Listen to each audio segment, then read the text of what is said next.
Hello, my name is Trent Osinski, and this is my video submission for the University of Colorado Springs Clinical Mental Health Counseling Graduate Program. First and foremost, number one, what qualities do I believe I possess that will make me an effective counselor? First and foremost, I am approachable, I'm caring, I'm empathetic, I'm passionate about what I do, and this allows, really makes people comfortable when they're around me. I think it's that caring and that passion that drive me to provide the best level of care that I possibly can. I love helping people come to solutions to their problems. I'm definitely a problem solver, critical thinker, and I like to give people that opportunity to work through those problems on their own time. Number two, what life experiences have you had that led you to apply to this counseling program? First and foremost, this role of being a listener and being an empathetic person is something I've noticed throughout my life. That was the role I played in my friend group growing up. It's something that both me and my sister, who also works in mental health, recognize about our own respective friend groups, and it's something we've talked about for a long time. And then also, professionally, prior to going down this career path and going back to school, I was in the U.S. Army, and I was a Special Forces soldier. And throughout my time there, it was essential that I be able to engage and interact with people around the world, foreign dignitaries, foreign militaries. And that level of engagement has really is one of the motivating factors for me to, go down this career path and search this out. And then more recently, I was hired on about a year and a half ago, almost 2 years now, at a company called Colorado Motion, where I'm employed as a peer mentor specialist.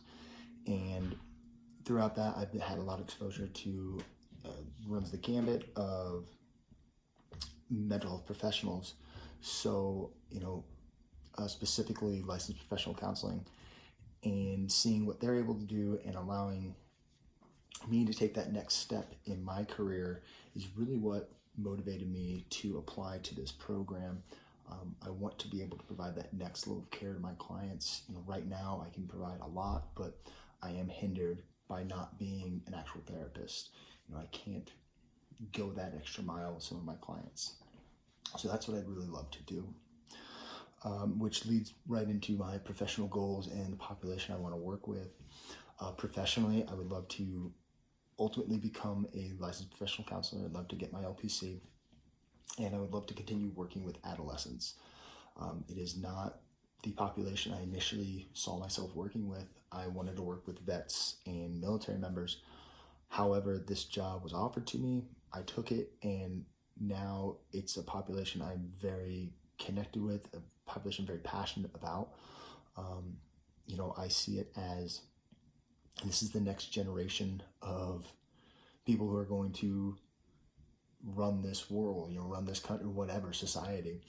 And it's so important to provide them the support that they need in these, increasingly troubling times, increasingly difficult times. So if I can help in any way, that's what I want to do. That's where I want to be. And something, I realize too, I still believe that veterans and military members are a vastly underserved community, unfortunately, but so are adolescents. And it's a community where I really feel I can have an impact moving forward. Ethics are important in counseling because they pretty much guide everything. It guides how you can speak with a client. It guides, when and whether or not you can meet with a client, based on their life situation, your life situation, maybe previous relationships, whatever it may be. It provides us structure, and it allows us to create and maintain those necessary boundaries, professional and personal boundaries that, one, provide the client with the highest level of care, and two, it prevents them prevents us as counselors or mental health professionals from,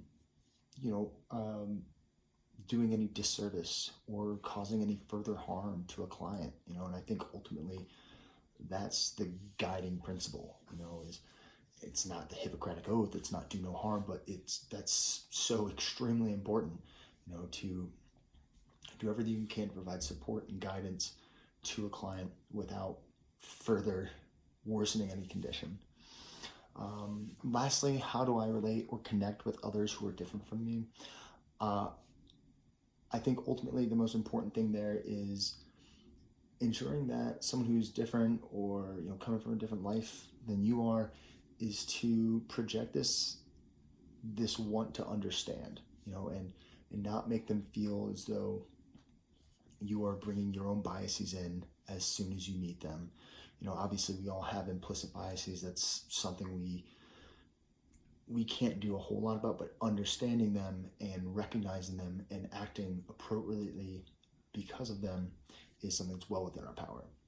So I think checking those biases at the door as best you can, ensuring that a client is felt to be heard and understood and not just another person who's coming through services, making sure they feel comfortable and welcome and safe. And really, I think just that, really projecting that I want to understand, you're not just trying to paint with a broad brush and like, these are interventions that work, or these are ways that work. Or just, this is how conversation goes. It's being able to be open and honest with the client or with another individual, and ultimately just providing that, positive feedback, that, just that understanding ultimately. So I appreciate your consideration. I look forward to hearing from you. Thank you so much.